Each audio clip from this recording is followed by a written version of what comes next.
Broadcasting live from the Business Radio X studios in Atlanta, Georgia, it's time for Atlanta Business Radio, spotlighting the city's best businesses and the people who lead them.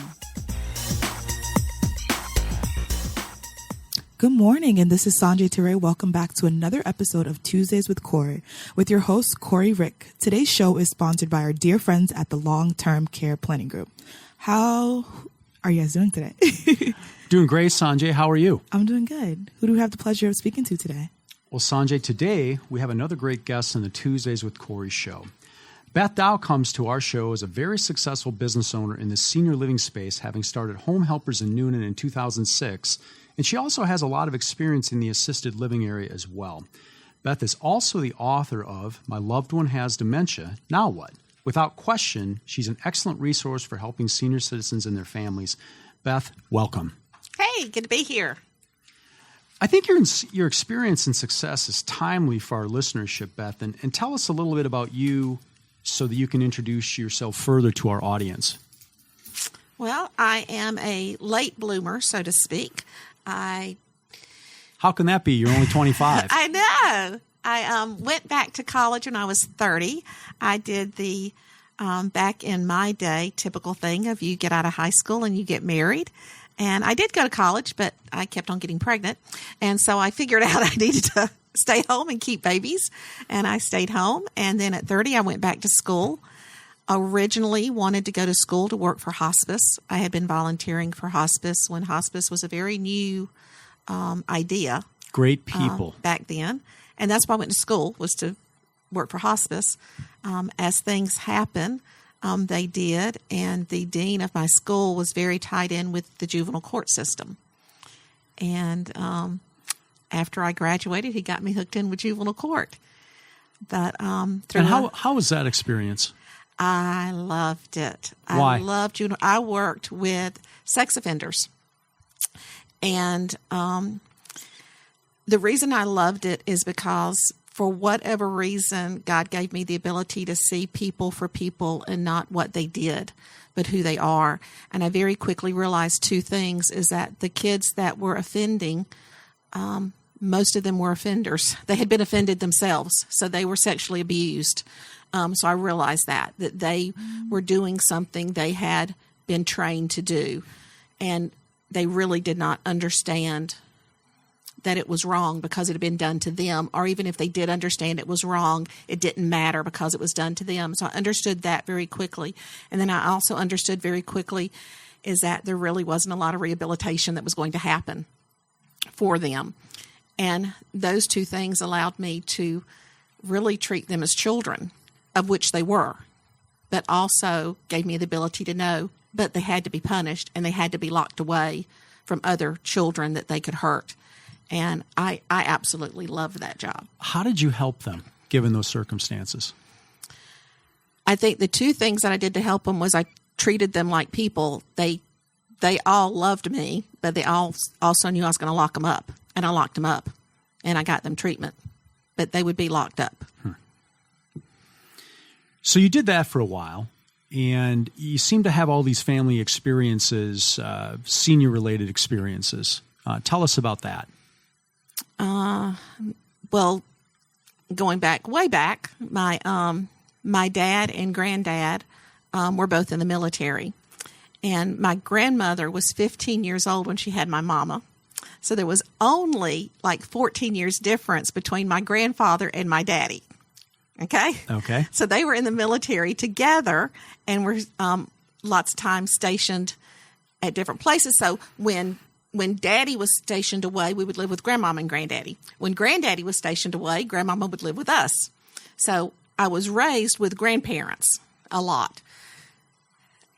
And then Grandmama had a stroke. And how old were you when that happened? I was adult. I had children.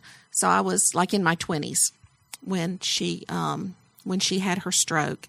We had always thought Grandmama was just crazy, because back then they really didn't have a term for it. Now we understand it was vascular dementia.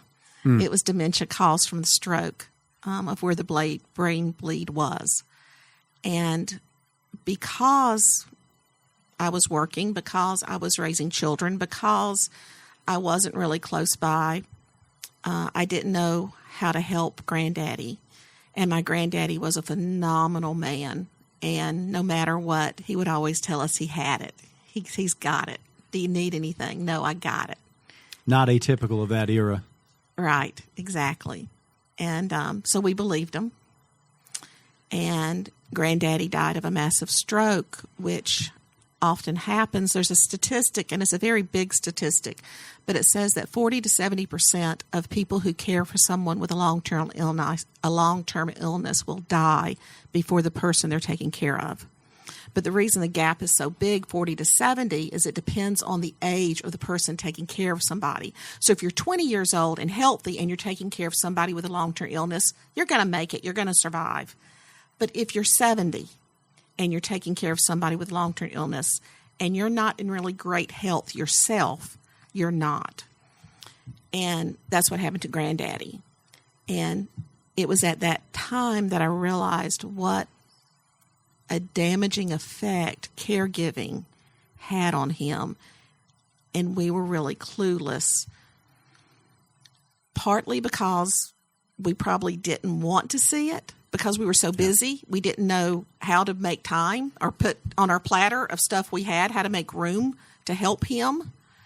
But then the other... denial's not a river in Egypt, is it? It's not, And, and he also always said he had it. Yeah. And we believed him too.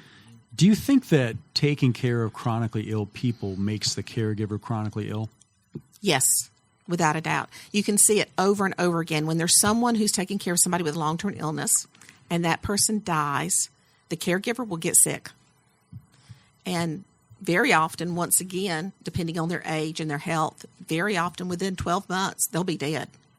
But yes, it really wears on the caregiver. Do you think your experience as a caregiver and the experience that you just shared with the listenership was useful in you developing the home helpers idea in 2006? Yes. I mean, it was, I can remember it so clearly. At that time, I was working with DFACS. I wasn't an employee of DFACS. I was a contract person with DFACS working with children who had been removed from their homes. And I remember clearly laying on my couch one day and this idea of needing care and providing care for seniors and people who needed help just popped into my head. And I called one of the girls I was working with at the time, and I said, I got this great idea. I said, I think we can do this. We need to build a company where we can have people that go in and help people who are taking care of their loved ones. Yeah. And she said, oh, there's companies like that. I had no idea there were companies like that at all. And then started doing some research and found out there were companies like that, that it wasn't that I had a brilliant idea, that somebody had a brilliant idea before me. And started researching. I think it is an excellent idea. I think that, would you agree, Beth, that people are called, being a caregiver, would you agree that it's a calling? Because said differently, not everybody is cut out to be a caregiver. Being a good caregiver is a calling. Unfortunately, what happens is life happens. Yeah. And we have lots of caregivers that were not called into it. And they are just struggling, trying to do it every day. And it is wearing them ragged because they weren't called. Yeah. So, yes, caregivers, professional caregivers, I truly believe are called. It is an unbelievable profession of how much heart and dignity and empathy you have to be a good caregiver. But unfortunately, most family caregivers do not have that calling. It just happened. Well, I would say with your experience and success with home helpers, and prior to that, you working with the juvenile folks, and then prior to that, the hospice experience, clearly I would put you in that category of, a professional caregiver, somebody that is empathetic, somebody that does all those things. And that is anybody that works with hospice, those are really special people to be able to be able to fill that role, knowing the people that you're helping, kind of the circumstances and the path that it's taking. Yeah, I love the people I work with. I absolutely love them. I am nowhere near the level of the caregivers that take care of them every day. Yeah. My mom is a perfect example. She has Alzheimer's, has had it for 15 years. We have 24-hour caregivers. Those caregivers take better care of her than I could ever take care of her. So, the level of care that people need, I'm not there. Yeah. Well, you're certainly providing, when your role as a CEO and a founder of Home Helpers Noonan, I mean, certainly that's a really important role, because a lot of people don't realize that you can go out and get somebody to, keep you in the community that you've created. And that's a really valuable thing for somebody that is struggling with their health. And I think it's valuable equally for the caregiver, because they get the opportunity to go out and do things to run the household, get a respite, and so on. Would you agree? Yeah, there's very little that someone has to go into a nursing home for. Yeah. It does cost money, so you do have to have the monetary ability to do it. But you can keep almost anybody in your home if you choose to do that.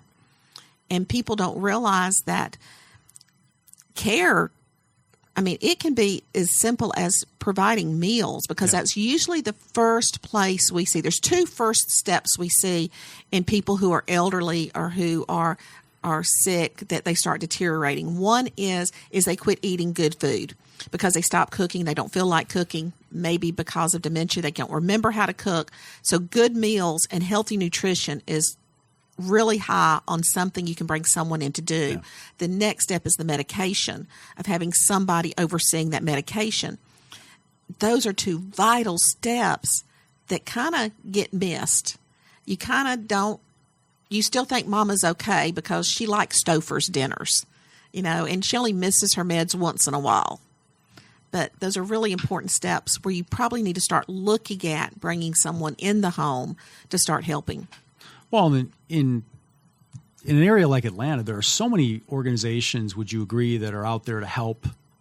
They can help you with meals. They can make sure that the nutrition is where it needs to be for each of the meals. Somebody can deliver it.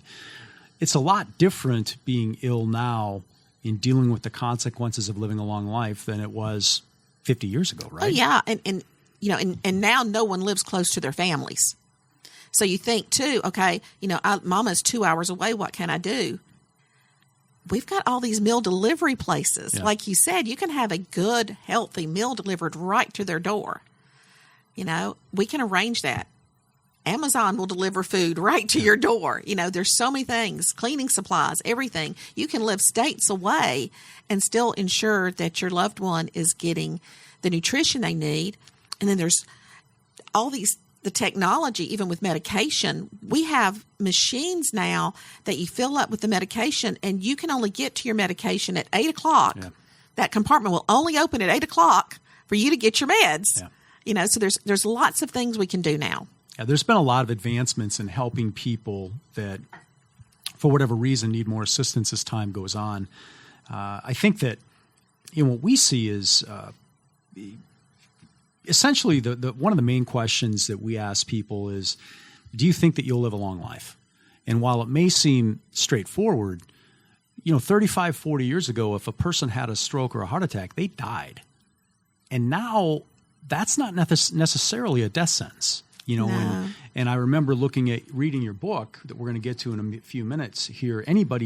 My loved one has dementia now. Just a great read and a great playbook for having to deliver care. And one of the things that you'd highlighted in your book was the C word. Yeah. And I, 35, 40 years ago, back in the old country in southern Minnesota, when somebody uttered that word cancer, usually that meant that the person they were talking about was going to be gone and dying. And now that's not necessarily a death sentence anymore. No, thank goodness. People with cancer, we're not afraid of that anymore. People live, it's not. But, like I've said in the book, now it's the A word. Everyone's afraid of the Alzheimer's word. Yes. And people they won't go to the doctor because they're afraid they may have Alzheimer's. Well, and I think to wrap that up, I think people, by and large, there's certainly more information out there about how to live a long life, going to your physician. eating the right things, wearing the right workout clothes when you work out, hydration, and, all of the information out there, eat this, not that. And think about how the medicine has progressed over the last 35 to 40 years. I mean, so people are living a lot longer, which really lends itself to people needing some help at some point. Would you agree? Yes. I mean, definitely. I think that, and I think most reasonable people would say that. And a lot of times what is missed is, when the long-term care issue that you have so much experience with and its associated challenges present itself to that person, they don't realize that it's no longer about them. It's about the people that have to drop what they're doing and help them. Exactly. And there's a big emotional toll to doing that, and physical, as we've kind of discussed. Mm-hmm. But there's also an additional set of consequences, and that's financial. Somebody's got to pay for it. Exactly. And a lot of times it's missed, but it's such an advantage to have the specialized knowledge like an organization like Home Helpers to come into the home. They can anticipate. They can look at what needs to be done. They can say, hey, Mr. Rick, you're going to need this. You're going to need that. And somebody else with more skill and more knowledge is doing the work, as opposed to maybe somebody like myself that doesn't have that knowledge, doesn't have that experience. And if you don't have those things, it can be extremely stressful to try to figure out on the fly what's going on. Mm-hmm. And I think just having access to the knowledge and the history and the experience that someone like you has is it's really it's game changing. Because most or a lot of families, this is the first time they've dealt with something like this.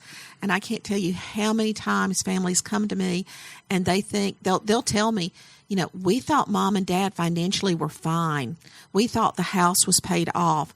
We thought they had money in the bank, and they found out there's a second mortgage on the house, that there's credit card bills. They had no idea, because as we get older, we don't like to talk to our adult children about our finances. It is none of their business, and we don't tell them. Well, that's not uncommon. A lot of families, they don't talk about those things, and that could be generational. There could be other matters there. And I think that one of the things that I see is, your family has the opportunity to care for you or about you. And the about you part is having access to somebody that is the formal game plan, like yourself, like Home Helpers. The alternative is to be the plan.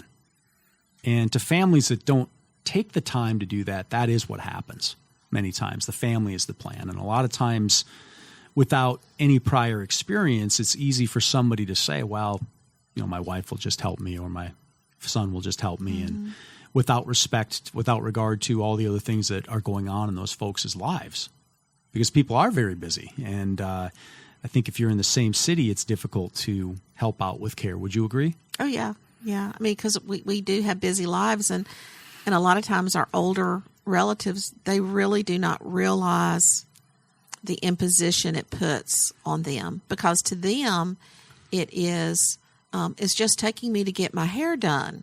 That's all I'm asking for, is you to take me to get my hair done. But what they don't realize is all the other things you're having to do. So you work a 40-hour week job.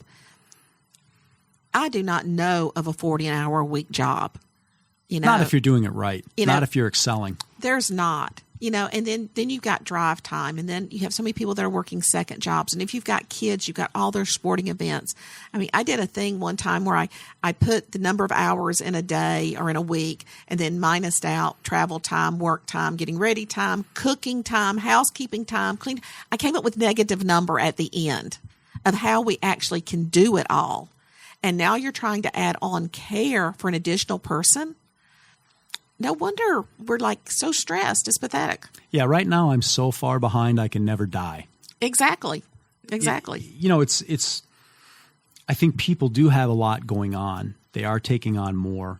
I think it is harder to be an adult. It is harder to be a child. And I think with the advent of the smartphones and everything, getting away can sometimes be a challenge. And so I think people are very, very busy. And the consideration after some period of time of the opportunity cost, whether it's in the workplace or whether it's with hobbies or activities, it can affect the circumstances. Would you agree? Oh, yes. I mean, the average number of hours a caregiver gives is 20 hours a week. You think that's right now lot. Of your life. 3 hours, that's almost 3 hours a day. So give me 20 more hours. And that's average.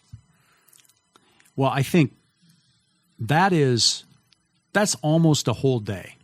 Exactly, out of your week. And, they're not making any more time. So that, I don't know how anybody could do that, but I know that obviously it is being done. It has to be done. Do you think people are aware of the services and the acumen that a company like Home Helpers has? I hear all the time, I didn't know there were services like yours around. Why do you suppose that is? Because unless you need it, you don't pay attention to it.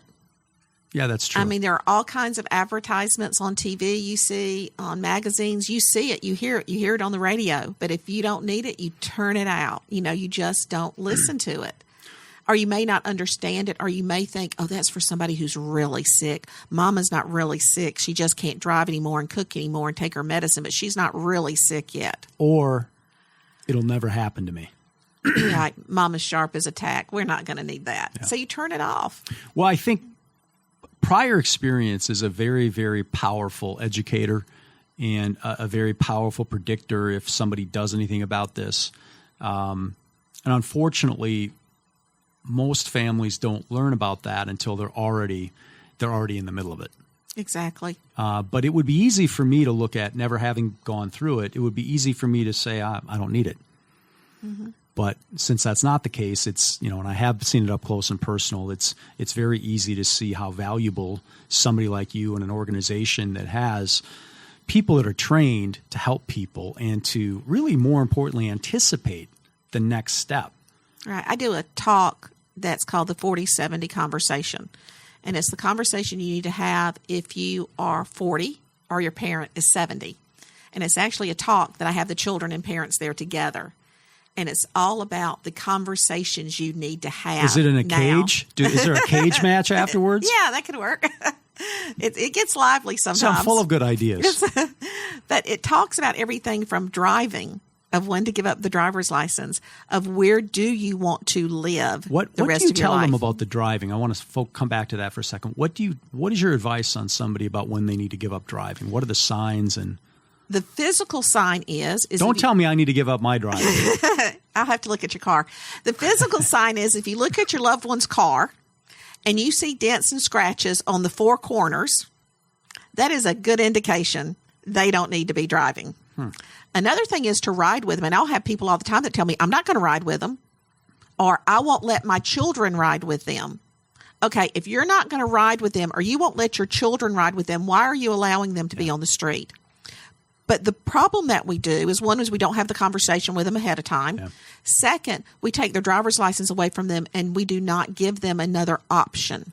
Do not ever take someone's driving privileges away from them unless you have an alternative for them to get around. Well, what would be that alternative? You can hire somebody. You can talk to church. I tell people to go into it slowly. If they go to church, the typical thing is, Mama only drives to church. Okay. She doesn't need to. So let's talk to the church. Is there no one from that church that drives right by her house? Yeah. So before you take her driver's license away from her, you say, hey, how about calling Mama and just say, hey, Betty, I go right by your house every Sunday. Let me pick you up because I don't like, and maybe we can go do dinner after church or something. Start a process. Great idea. Just start before you take the keys away, put things into place. Yeah. Start, if she goes to the hairdresser every Tuesday she goes to the hairdresser. Before you take the keys away, let's move that appointment to a more convenient time for you or for whoever is going to be taking her. Maybe it's a Saturday, but do that before you take the keys away so that she's already in the habit, so you're not changing her entire life. Well, it lessens the sting, I would imagine, of taking somebody's driving privileges away and having an alternative to say, hey, you can still do these things. It's just that you won't be the one driving. Right. So get them in the habit of being the rider Yeah. Not the driver. Get in the habit of that. But the sting of, you got to think, your first sign of independence when you were 16 and you got those car keys. That is your first sign of independence. One of them, yes. Getting those keys taken away is devastating. Unless you can show them you can still be independent, you can still have control. Telling your loved one, I'll take you wherever you need to go when I'm working 70 hours a week, is not the answer. That's not taking them wherever they want to go when they go. Well, You've creates got to be additional able to stress for both people. both. So provide them a way, whether that's hiring someone like Home Helpers, a home care company, or someone else. Allow them to have the ability to decide where they want to go, when they want to go. They're just not driving. Yeah, that's another advantage of an organization like Home Helpers is, hey, I would imagine if someone needed to get around, they could call your organization and you could set up a schedule and you would help them do that, I would imagine, right? We can help them. We have minimum hours and things that we can do, and also it's very hard for you to call up and say, hey, I need somebody tomorrow. Yeah, you have to schedule it. You got to have it scheduled. You got to have it set up and all that, but we can do that. And it's all planning, and it's not just taking them to the grocery store. It's taking them to the grocery store, helping them with their buggy, help them with their groceries, help them bring in the groceries, help them putting the groceries up, making sure they're getting what they need, taking them to the doctor, listening, because sometimes they don't hear what the doctor's saying. So a lot of times you need to look past just the transportation. You need to look what the task is and what's the best way to fulfill the task. And if you're dealing with someone with dementia who really does not need to be driving, it's amazing how sometimes if you just remove the keys or the car from their sight, they forget. And people think that's so odd. We did that with my father-in-law. He was driving one day. We moved his truck to the back of the property where he couldn't see it, and he never thought about driving. Interesting. The truck was the cue. As long as he saw the truck, he knew he was supposed to go driving. We removed the truck. And you can borrow the car and accidentally tell them you wrecked the car, and it's in the shop. Yeah. So there's ways you can get around them driving. Really great alternatives. I like the idea of if you have to suggest to someone, hey, you can't drive anymore, but here's how you're going to continue to be active, and here's how you're going to continue to live your life. We can hire a driver. We can, have a cab. We can hire home helpers. We can develop a schedule. I think that's great that you kind of try to establish a schedule and try to establish an alternative before you take something that is so important and so, in many cases, fiercely held on to. And if you can have that conversation early so that everybody knows, okay, when you get to this point, this is what we're looking for. We're looking for the dents in the car. We're looking for when you drive the wrong way on the one-way street. This is what we're looking for. If you can have those conversations early, and then you have the plan in place. So I'm never going to let you see my car or drive with me. I love it when I do these, when I do my talks and I start talking about the car, and you can see people kind of squirming because it's a great place. I do a talk just for churches because, dementia and all in churches, it's a major issue, with the congregation. And so I talk just to churches and I tell them that this is a good place for their parking lot attendants to really see who should be driving and who shouldn't, because they see those cars coming in. They see how they park. They see who they have to get out of the way of when they pull in. And, so I tell them that's even, there's many places churches can help families, but even parking lot attendants in churches who you would not think could really help a family, can make a major impact on telling a family your loved one probably is at danger. Was there a certain jumping off point that led you to know for certain, hey, I've got to start Home Helpers. I've got to start a home help agency, being an entrepreneur and business owner? Was there a set of circumstances or an event that happened where you just knew you had to do this? I guess when I thought I had come up with this great idea, is where it was. My husband has always been an entrepreneur. He's owned grocery stores, convenience stores, logging companies, noise abatement companies. He has always been an entrepreneur, always owned his own businesses. And I would help slightly in those things, but I always knew I could do it too. I'm I can make decisions. Can see visions. I know where something should be. And so I knew I could do it. What is the old thing is you miss every at bat. You miss every hit that you don't try. You miss every shot you don't take. Every shot you don't take, so failure never even came into my head. I didn't think I would fail. I thought I could do it. I knew that the need was out there. I knew that I had the work ethic to do it. And so I did it. What was involved with getting the company started? Well, it's a franchise. So I called and looked into many different franchises. How did you decide on this one? Two things that really didn't matter in the end is when I was looking at the different franchises, the Home Helpers franchise at that time did not require a storefront. So I didn't have to have brick and mortar. And then they also had a segment where you worked with new moms. And I thought, the fishing hole is bigger. It's not just seniors. It's now new moms also with new babies or moms that have been put on bed rest and things like that. So those were really the two things that had Home Helpers shine better for me. Once Very I got clever in about the new moms. Isn't that a great idea? Yes. But once I got in and started doing it, I did have a storefront. And I really ended up not doing new moms because I just kind of naturally gravitate toward the seniors and that end. So when I looked at where I wanted to put my energy, it wasn't at the new mom end, it was the senior end. So the reasons I initially picked it really didn't matter.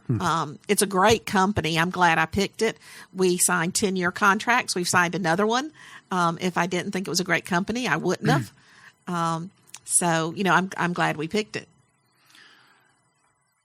What are some of the things you like best about Home Helpers? Home Helpers, my company in the business, or Home Helpers corporate? Your company both. Okay. The corporate, when I started and the corporate now is really different. When I started with Home Helpers, they were also new, so they were also finding their way. Now Home Helpers has their act so much more together corporately than they did when I started. That's not anything negative. That's just they were new. We were both finding our ways at the same time. So the new person coming onto Home Helpers now is getting much more support from corporate than I did. When I came on from Home Helpers, I got support from other home help franchisees more so than I did corporate, which was phenomenal. And it was another woman that helped. Mary Poore was phenomenal, and she helped me and took me under her wing and showed me the ropes, and she was great. So that was the thing about a franchise. When you go out and you started to, and my husband always told me, you need to do it yourself. You don't need a franchise. You don't need to spend the money on the franchise. Do it yourself because you can do it. I'm glad I didn't do it by myself because I needed that support. I needed, for me, I needed them. And so I'm glad I didn't. I think it's hard to do it by yourself, harder to do it by yourself than it was for me.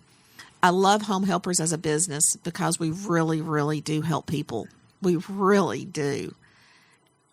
And I love people. I love the older people. I'm working now, have kind of shifted gears. I have 2.5 years ago, I gave the reins of Home Helpers over to my son, Grant, who is doing a phenomenal job and is continuing to make it grow and is doing great. Initially, when I left to go teach and to do speaking gigs on Alzheimer's because that's what I love to do is I love to teach people on Alzheimer's. And then a friend of mine who has an assisted living community, I reached out to him and I said, do you need some help? And he said, yeah. So I started helping Monarch House, an assisted living community in Noonan, in February for a 3-month stint of helping as a director, getting some policies and procedures and things like that in order, and fell in love with the people. Yeah. And so with the assisted living and Home Helpers, it always goes back to those people. Yeah. They are wonderful. And the stories they have to tell are phenomenal. And one thing that working at Monarch House allows me to do now that home helpers didn't allow me to do is now I'm with these people all day long, and I have a lot more time to talk to them. When I was running home helpers, I was running a business, and I would get to talk to the families when I signed them up, and I would get to talk to the families when I checked in on them, or I'd get to talk to families when they were having a problem. One thing I do at Monarch House is I go in every morning at 7 o'clock, primarily just to serve breakfast to help, because that's when I get to talk to everybody in the community.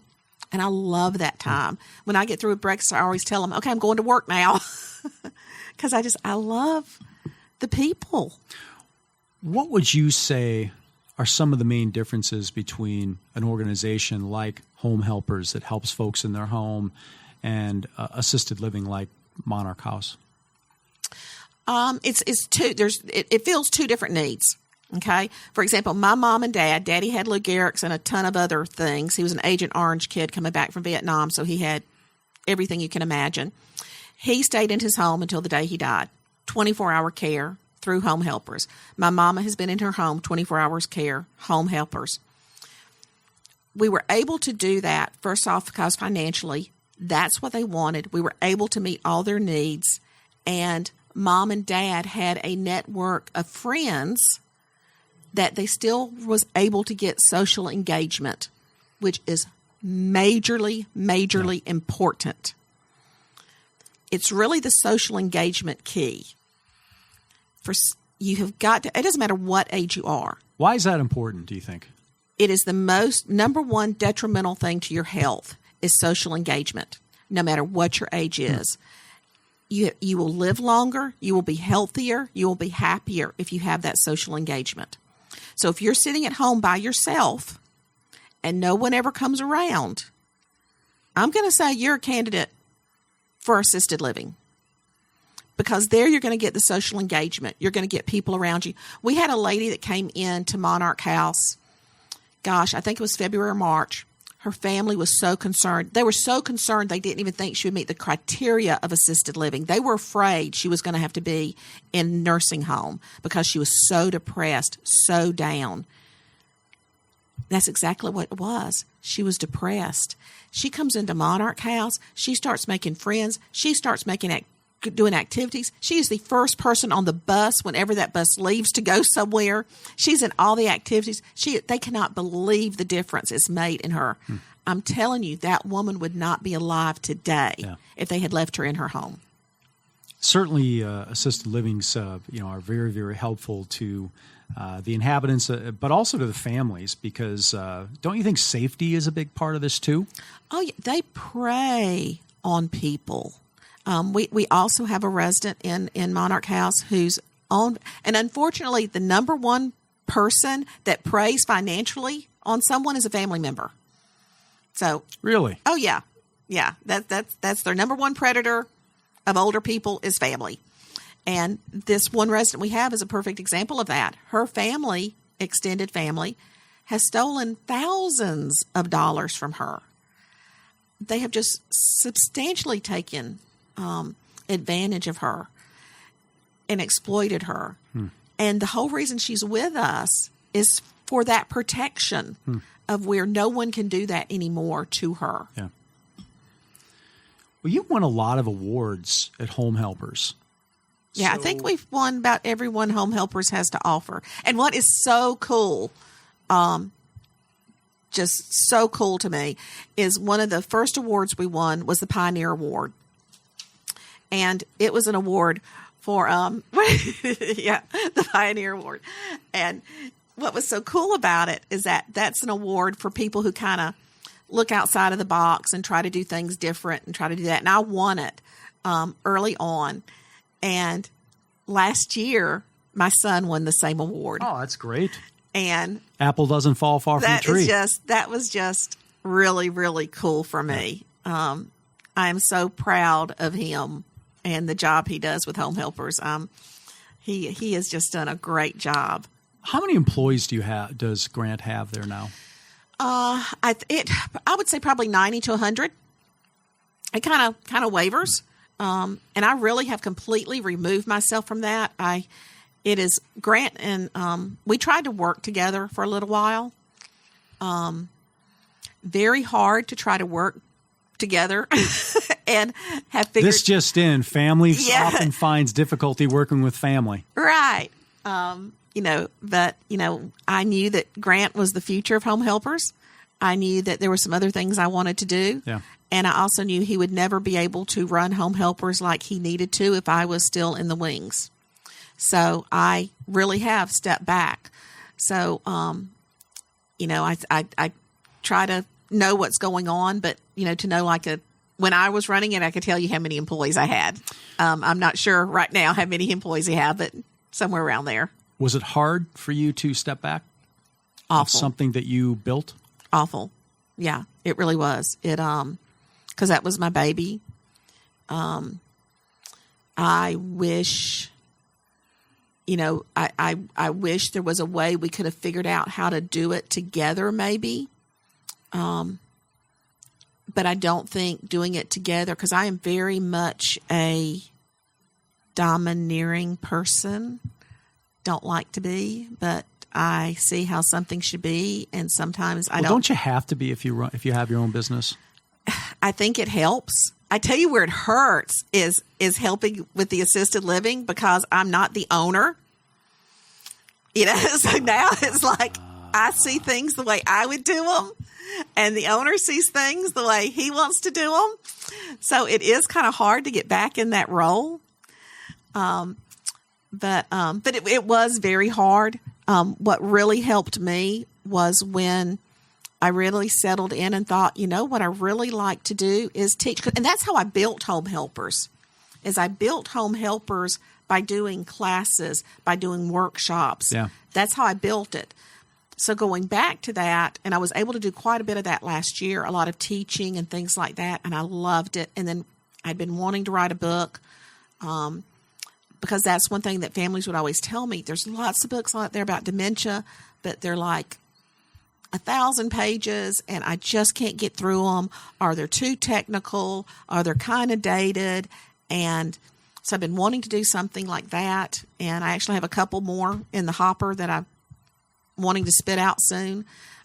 So I was able to do that. Yeah. And my husband and I like travel, and so we were able to do some traveling. And so where it was very hard and very difficult, it was the absolute right thing to do. And if I hadn't have done it, the book probably wouldn't have come out. I wouldn't have been meeting these folks at Monarch House that I'm meeting and living with and loving. So, well, it seems like you've prospered as a result of the transition. And one of the things that I wanted to ask you, does Home Helpers serve a specific area, or do you have a certain geography that you work with? We do. It's pretty much from South Fulton County, Palmetto, Peachtree City, Fayetteville. So start going down south to LaGrange, Harris County, that area, over to Carrollton. So it's kind of a West Georgia, South Atlanta metro area. Now there's other Home Helper franchises. Yeah. So there's Home Helper franchises in Atlanta. So there's Home Helper franchises everywhere. My particular one is the South Atlanta area. I would imagine that if I had a client in Florida that needed some assistance, I could maybe call you and you could find somebody or make a referral, or right? Yes. I could refer you to somebody with Home Helpers. I could refer you to, I can tell you other agencies that are in the area that you can do it. You would know somebody that's competent to help, probably. I would know if I don't. I tell people all the time, I don't know all the answers, but I know people who know the answers. Yeah. What's the greatest challenge in an organization like Home Helpers finding new clients? How do they get their new business? Most of it really is word of mouth. Really and truly is word of mouth. The biggest competition with home care is the independent person, the Aunt Sally that provides care in someone's home. That's the biggest competition because they can do it cheaper. Companies like Home Helpers has to do workers' comp. They have to have liability insurance. They have to have to be properly licensed. Backgrounds. Plus the licensing is the licensing in Georgia for home care is enormous. But doesn't that protect the client ultimately? Yes. I mean, that's the thing. I mean, you don't know just because, Aunt Sally is the person you go to church with, aunt. You know nothing about them personally. You do not know what is going on with their lives. And so what I always tell people, if you go that route, at a minimum, do a financial background check and do a criminal background check at a minimum, and put a camera in your home, because I do not care how much you like somebody. Once again, you do not know how they are when you are not around. Yeah, 100%. I mean, I think that the fact that they have presumably some compliance metrics to meet and requirements that ultimately protects the client and their family. And, well, the stress, if you have Aunt Sally and she's sick and Aunt Sally calls out, you've got to go to work. Yeah. Well, what do? If you're working with an agency and Susie calls out, find somebody they've else. Got Billy ready to come. Yeah. So it's just the stress level's reduced, the risk is reduced. They're going to be better trained. They have to do training. They have to have annual training when they work with an agency. An independent person doesn't. Yeah.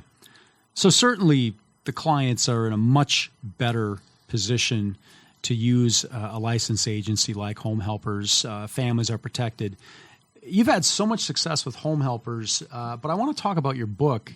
The book is titled My Loved One Has Dementia. Now What?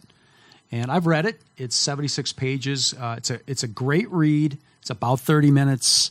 It gives some great advice in there, and I can tell from knowing you that it was written with from a place of love and wanting to help people. But this would have been, very helpful for me about 15 years ago.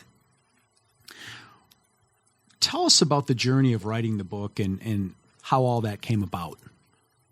Well, like I said, it really came about from people that were attending my talks and all, just saying they can't read these huge books. And so I wanted something that was a 15, 30-minute read to put in their hands. Version. Yeah, exactly. Notes. Exactly. And I have had one of the best compliments I've ever had was somebody that told me, well, there's two really great compliments. One was someone that told me, I read so-and-so book, which was the Bible of dementia, and that everybody would know. And they said, you said everything that book said in 30 minutes. Yeah. That was important. And I thought that was great. And then another really neat thing that someone called, it was actually a preacher. He said, I was reading your book, and he called me from the restaurant. And he said, I need another one of your books. He says, as a matter of fact, I need 19 of them. I said, okay. He said, I was reading your book, and the waitress came up and asked me about it. And I found out that her mom had dementia. I gave her my book. And so I sat here and started thinking, who else did I know that had dementia? Yeah. I need 19 more books. Yeah. Well, certainly has, with your great run at Home Helpers, doing this has certainly separated you. And I think that it certainly puts you, it certainly lends itself to your educator mentality. And I think it's another way that you're really helping people. And you're right.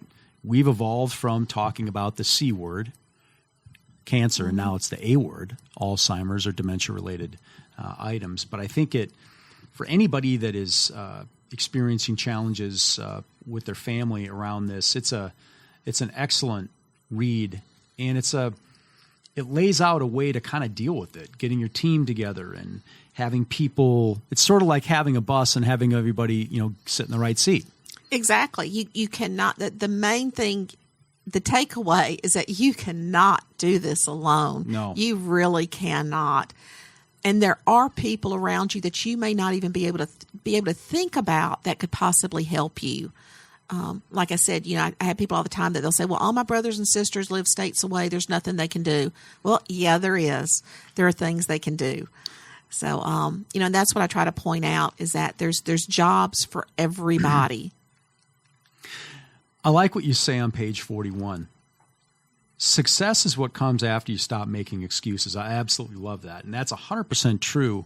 And I think having helped multiple members of my family with this, I think that's it seems like if you're delivering care with your family, There's usually a couple people that step up and do what needs to be done.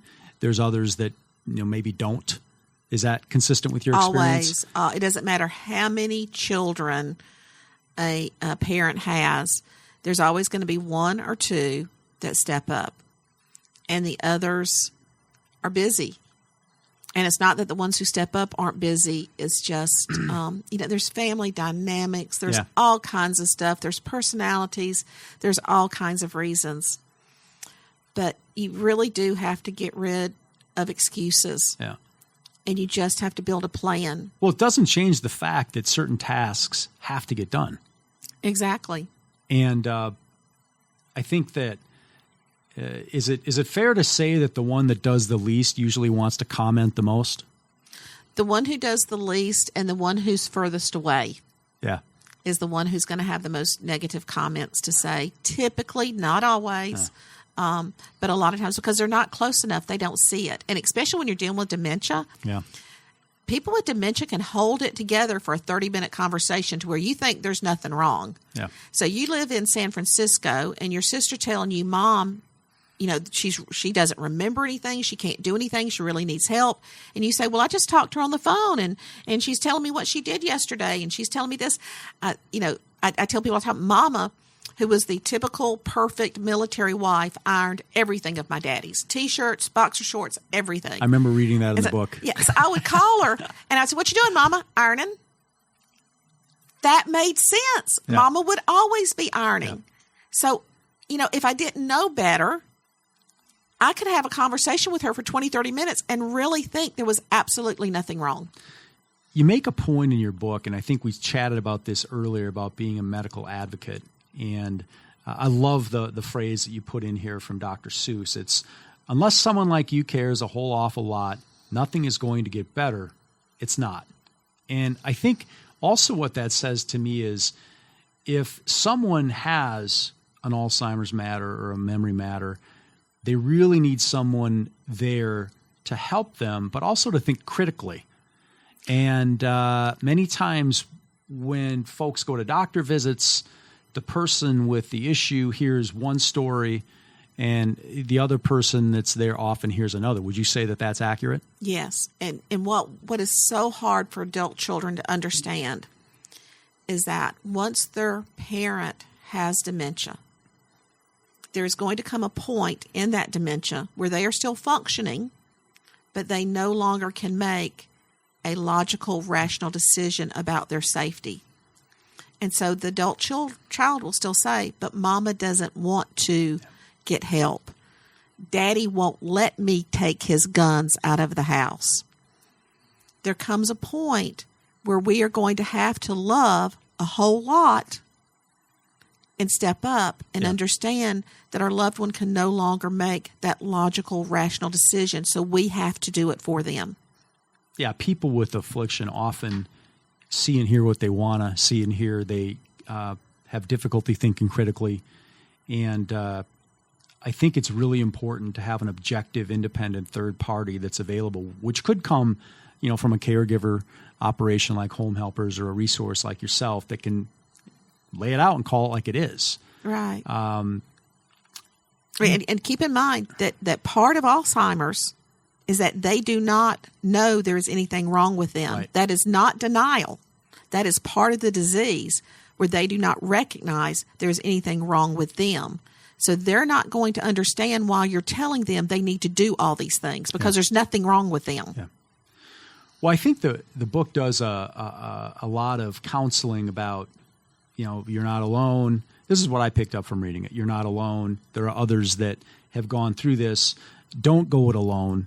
Here is a checklist and some items that you want to keep in mind. I think putting together a team was really well laid out here. And I like what you say at the end. And it says, always remember that your present situation is not your final destination. And to me, that says, hey, don't be afraid to ask for help. Exactly. And you've got to. You've got to survive this. That's what I also tell family members. Your loved one is not going to survive. Unfortunately, they're not. You have the option of survival. You've got to do what you have to do to survive. Well, and you have a life to live, and I think if the parent or whoever's afflicted with Alzheimer's or dementia, whatever the matter is, would want you to have your own life, would want you to probably participate on some level, but also want you to, hey, go live your life. Mm-hmm. So you've had this great run prior to getting to Home Helpers. You had the great run at Home Helpers. You've written the book. And now you have Solutions by Beth, kind of a continued evolution. You're a gifted speaker. You've got enormous knowledge. Tell us about Solutions by Beth and kind of how all that is going and how it came about. Well, Solutions by Beth is really twofold. One is I will help individual families. I'll come in, I'll talk to you, I'll help you make a plan. I'll help you see ways that family members who don't think they can do anything really can help and contribute. I'll help you look at your finances, doctors. I can just help you develop an entire plan for what you need. So that's the individual side of it. On the group side of it is education. Like I said, I have one talk specifically for pastors and lay leaders of churches. If someone's in your church and they're hopefully they're going to come to the pastor and let them know. There's a story that I actually heard in one of my talks I did, and there was this one preacher who they had a woman in the church she was flirting with the men, she was cussing with the men, or just cussing. She was saying things. They called her down. They talked to her. They did the Matthew thing. They talked to her. She wouldn't get any better, and they finally excommunicated her from the church. What they didn't know is that woman had frontal lobe dementia. She couldn't help what she was doing. They didn't realize that. Contrast that to this other church where man, every time the whole church would say amen, he would say, oh, S-H-I-T, loud and proud, every time. That pastor understood that he had vascular dementia. Wow. And where his damage was done is in his vocabulary. And he did not know he was saying, oh, S-H-I-T. He thought he was saying amen. And he got up and stood in front of the congregation and he said, I know what you heard, but that's not what he's saying. And if you can't hear him praising God, this may not be the church for you. That's what churches need to understand. They have got to understand their congregation, and they've got to understand what their families are going through. So I talk to them. I want to talk to professionals. I want to teach professionals. Yeah. I want to teach caregivers, civic groups. This is a major, major thing. One in 6 people right now have dementia. Yeah. Over 65. 1 in 6. That's huge. Well, and you don't die from that generally, right? Okay, now I get on my soapbox. The reason that dementia is not the number one cause of death is because we do not put it on the death certificates. Why is that? Because what you actually die from is when the part of the brain dies that stops your heart. You die from heart failure. When the part of the brain hits your respiratory, you die of respiratory failure. So when you have Alzheimer's and other forms of dementia, what you actually die from is another event. That's what gets put on your death certificate. Okay? Interesting. Once we start putting on our death certificates that they have dementia and the type of dementia, you are going to see that dementia is really the number one cause of death. But we're not putting it on there. We have got to get it on the death certificate. It seems like even though there is a lot of information out there, education is really, really important around this issue. I think about, the items I picked up in the book and just items that I picked up knowing you over the past several years. There's a lot that the public doesn't know. And so I think that what you're doing with Solutions by Beth is so important. And it seems like the mission is we've got to tell people the deal with Alzheimer's really do. And dementia-related matters. I have a segment of the book about, and I have a talk about what people don't tell you. Yeah. We need to talk about what people don't tell you. And, because it's the same thing of like we talk about the cancer. Everybody's so afraid of it. They're so afraid of what's going to happen. They don't want to talk about it. Yeah. They're so afraid that for someone, like I said, I do this talk for preachers, and I had one preacher tell me, you just really destroyed every commandment there is. Because when you're in the Alzheimer's world, it's okay to lie. When you're in the Alzheimer's world, they're going to steal things and they're going to think you're stealing things. When they're in the Alzheimer's world, they're going to cuss and they're going to use God's name in vain. When they're in the Alzheimer's world, they may fall in love with someone other than their spouse. So I go through, and like I said, I do, it's hard. It's a different world, but if you think you're the only one going through that, and you don't realize these things are happening to everybody else, it makes it so much worse. I think that was a really good part of the book. You did a very clear job of illustrating that, hey, this is not a journey that you're the only one that's on it. There are others going through it. You don't have to do it yourself. You laid out a lot of ideas for people to deal with it. Are there any other projects in the works? Any other books coming our way? I do. I have actually 2 books. One's further along than the other. The one that's the farthest along is it's for families to understand that even if they do hire professionals to come in and care for their loved ones, even if they do place their loved ones in an assisted living, that it does not remove their responsibility for ensuring that the caregiver is trained. And so it's a book about how to help the caregiver that's caring for their loved one understand how to care for their loved one, and just because I think that's a lot of times we do. We place our loved one in a memory care, and we assume that those people working in that memory care understand everything they need to know about dementia, and they don't. So we still, even though we ask someone else to help us care for our loved one, we're still part of that care team. So the next book is explaining, excuse me. So my next book is explaining what that family needs to do to help give the tools to their caregiver. And then I have one, the next one, which is further back, is helping children understand dementia. Well, Beth, you've certainly separated yourself from your competitors in what you've done with your experience, Home Helpers, the book, Solutions by Beth. If you could give the younger version of yourself some advice, what would it be? You talk about, or people talk about their regrets and things like that. When I think through my regrets, I think of them more in terms of motherhood than I do a lot of times professional. I can remember, because I was so busy working, and no matter what job I had, and I worked for Delta Airlines, and I worked for a church, and I worked for different places, I always wanted to be the best, and I always wanted to be the number one, and I always gave 120%. And I can remember doing stupid things like cooking a cake for my work and telling my kids they couldn't have a piece of it because I had to take the perfect cake to work without a piece out of it. And I think back of how stupid that was. So when I think about regrets, is that, of the things I did trying to get to the top or trying to be number one, and somehow that was so important to me that giving a piece of cake to my child wasn't. And those are the things I regret. I wish I just had realized that part didn't matter as much. Other than that, I kind of like the path I did. I kind of went all over the place. It certainly worked. It's hilarious that I went back to school to work for hospice. And even though I'm not working in hospice now, I kind of ended up, with still seniors toward the end of their life. But all that experience, don't you think that they were very effective building blocks to get you to where you are now? Everything I've done, every job I've had, has been people in crisis and families in crisis.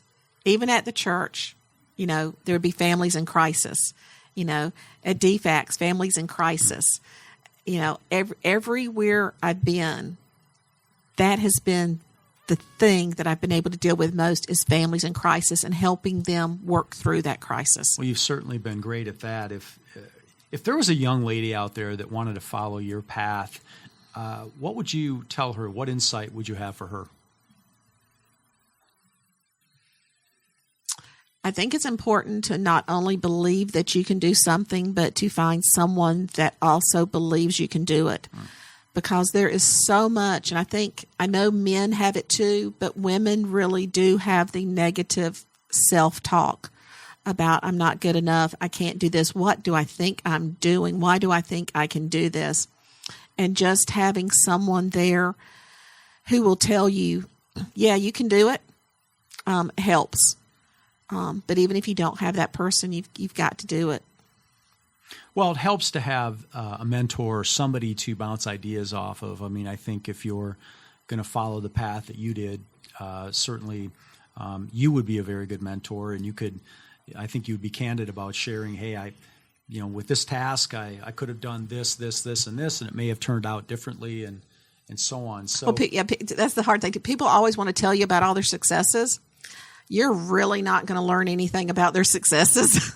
Well, you're going to learn about their failures. That's what you're going to learn. What they really screwed up on where you're going to learn. You're not going to help anybody unless you can help them understand the things that you should have done differently. Mm-hmm. And so if the listenership wanted to get in touch with you, how would they do that, Beth? They can go to Beth's Solutions by Beth, solutionsbybeth.com. They can email me at beth@solutionsbybeth.com. And they can call me at 678-590-6599. Well, Beth, you've been a tremendous guest, and just congratulations on all of your successes. I know that will be continued in the future, and thank you for being a great guest on Tuesdays with Corey. Thank you for having me. I enjoyed it. This show is brought to you by our great friends at the Long-Term Care Planning Group. Thank you for joining us today. This is Sanjay Ture for Business Radio X.